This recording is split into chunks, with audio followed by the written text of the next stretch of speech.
Саламатсыздар ма, құрметті әріптестер? Бүгін мен сіздерге баскетбол ойынын көрсетемін. Баскетбол ойыны PowerPoint-та жасалған тест түрінде қолданылатын ойын түрі. Жалпы бұл ойында дағы сұрақтар саны 10 сұрақ. Енді 10 сұрағын санын қалай көбейтеді, оны да айтып өтейін. Мынаны мысалы біз өте оңай дублироваться етіп көбейте саламыз. Оңай. Болмаса мына жерден видтен неғып өтеміз, копировать етіп, вставить етіп қоя саласыздар болды. Енді бұл жерде бізге керегі қалай ішін өзгертеміз, сонда көрсетіп өтейін. Сұрағын жазыңыз деген жерге сұрағын жазасыздар. Енді барлық шаблондарда ол айтылады, ол түсінікті деп ойлаймын. Қате жауапқа қате жауап, дұрыс жауап деген жерге дұрыс варианттан жазып шығасыздар. Болды. Слайдтың ішін өзгерту оңай, өте оңай, түсінікті деп ойлаймын. Енді сначала пока слайдпен ашып көрсетейін. Ашамыз. Осылай ашылады. Өзінің фонында видеосы бар, музыкасы бар осындай. Бастау дегенге басам.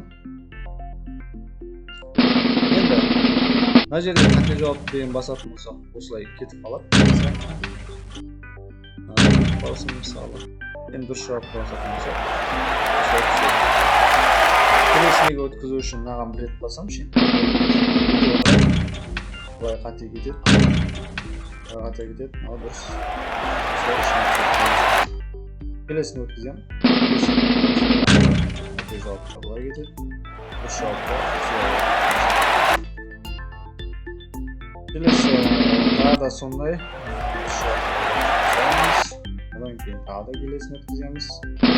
Қате жауапқа басамыз. Осылай кетеді.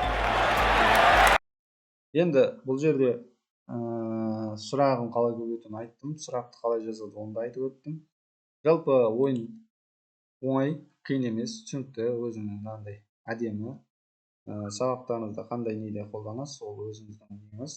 Сенсор экранын қосасыз, интерактив тақта болмаса ноутбукта қолданасыз ба, қолдана бересіздер. Экранда стилі бәрі, оқушы өзінше былай басады деген сияқты.